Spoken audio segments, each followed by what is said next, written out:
Hi, my name is Hannah Fisher, and for my strategy, I used Talking Drawings. Talking Drawings is a comprehension strategy that allows students to activate their prior knowledge prior to reading a text and to draw what they learned during the text.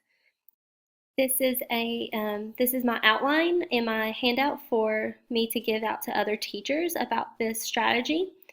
And it starts off with its rationale, which is to help students to better understand books by activating their prior knowledge, to find information about what students know, and the information will help teachers to tailor instruction for students' needs.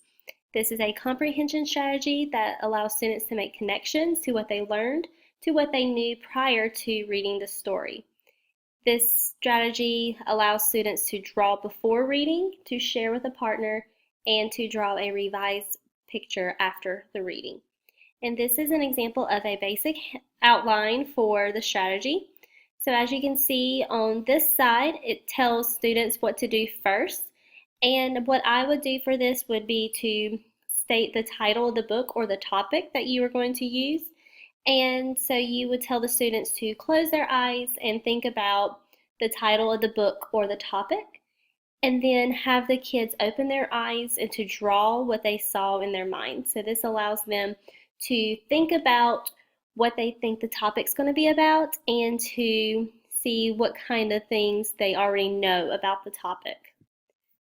On the second side, they will complete this after the passage has been read. For me, I did this strategy with a book that I read aloud to the class because it wasn't on all of my students' instructional level. So I had read the text to them, and after they listened to the story, they were able to draw what they learned on this side. And then at the very bottom, the students were able to compare what they drew before their reading and what they did after reading, and explain how the pictures changed and what they learned. So this strategy is intended for all grade levels because you can use it for kindergarten up. Like I said before, I read this aloud to my students. So for early beginning readers, they can listen to a story and draw what they are imagining. And then even for high schoolers, you can use this for different content areas. I saw an example for a science class that they were studying the parts of a heart or parts of a cell. They could draw what they think a cell looks like, and then after reading a nonfiction text about a cell, they were able to draw it and label the parts to it. So students can use this, and it can be used for all needs. The procedures I have listed here. So for the pre-reading stage, students will close their eyes and picture an image of the topic. The teacher will ask them to open their eyes and draw what they imagined. And what I would tell the kids is to try their best. I think some kids may think, oh, that they're not that great of a drawer, but they can just do their best, and just make them feel comfortable to know that they're not being graded on their drawing ability. We just want to know that they can think about the text before they read. And then after they draw their first part, I would have my students share with their partner. In my class, I have groups, I have cooperative groups, and each table has a shoulder partner and a face partner. So I would have my students either share with their face partner or shoulder partner and talk about what they drew. Then during the reading stage, the students will read a passage, or the teacher can read aloud a passage, and the students can think about their drawing as they are reading. And after the post-reading stage, students can discuss with the partner about what they read prior to drawing. That way they can activate their thinking and their thought processes. And then they'll create a new drawing to reflect on what they read. They may refer to the text to extend their drawing. So I think that's a critical part, especially if you are having them choose a book of their own, or the students are reading, they have the text available to all of them, then they can draw and use the book to help them. And then at the end, students will compare their before reading drawing to their after reading drawing, and they will discuss why their drawing may be different and explain what they added to it after they refer to the passage. So sometimes they may change things after they look back in the text. So during their discussion, they can talk about why they may have added something or took something away after they looked back in the text. So for the connection to standards, this is for several standards. It focuses on central ideas and themes. It talks about what the text says explicitly and to make inferences. It also allows students to present information from diverse media and formats, and to read and comprehend complex literary and informational texts independently and proficiently. For writing, they can use technology, including the internet, to produce and publish their writing, and that goes along with the digital connection. And then it also allows students to present their information and what they found in the text and come up with reasons to support why they drew the pictures the way they did. For a sample lesson, I chose to read aloud the story of the Great Kapok Tree. It's one of my favorite books to read aloud to my students. So I told my kids that we were reading the story about the Great Kapok Tree, and I wanted them to imagine what they thought this story was going to be about.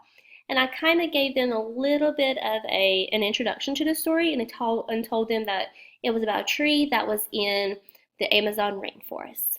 And so I wanted them to think about what they already know about rainforests and what they already know about trees, especially if they are in the rainforest. So I had my students draw, and I noticed that several of my students drew just a picture of a tree that was in a forest. Most of my kids did just a simplistic drawing of that. Then I have read aloud the story to them. After I read the story out loud, I told them to draw a picture of what they learned. And so one of the students, he drew a picture of just one tree to show that was just about the kapok tree, and he showed several of the different animals that was in the tree that were some of the characters in the story. And he also drew a picture of the man leaving the tree with his axe, because that was the main part of the story, because the animals were trying to tell the man not to cut down the tree because it was their home. Afterwards, I had my students to respond to question 3, which is to compare your before reading picture to your after reading picture. What did you change and what did you learn? And I had one student write that he learned that the tree is special to the animals, which talks about maybe pretty much the whole main concept of the story, and that his second picture has the animals that were in the story, and the man with the axe wanted to cut down the tree but did not because he listened to the animals. At the end, I had them discuss with their partners and compare their pictures. The digital connection or application that I chose was educreations.com, and this is a free website for teachers to use, and it's really neat because it has a blank, kind of like a whiteboard on it, and students can go on it and they can draw. And so what I would have my students do would be to come up here and draw just a line in the center of the screen, and then maybe do like a number 1 for the before reading and a number 2 for the after reading, and I would have them draw for their before reading and their after reading on the screen, and that way it can have a digital connection to it. They can also record their voices before they present. So this would be really great for students who are not as comfortable with sharing in front of others. They can record their discussion and record the comparisons between the 2 pictures, and then they can listen to themselves and check their work before they submit it and send it to the teacher, or they share it with a partner. So I'm going to show you one example that looks like this. It has the before reading of just the tree, and then the after reading it has the kapok tree, and you can see that they put birds and a snake and the leopard and a man with an axe. and then afterwards the student could record his thinking to share with his other classmates and with the teacher. So thank you very much, and hopefully this will be a strategy that you could use in your classroom. I know I definitely would like to use this even more with my kids to activate that prior knowledge and to help them compare what they were predicting at the beginning of the story and what actually happens in the story. Thank you.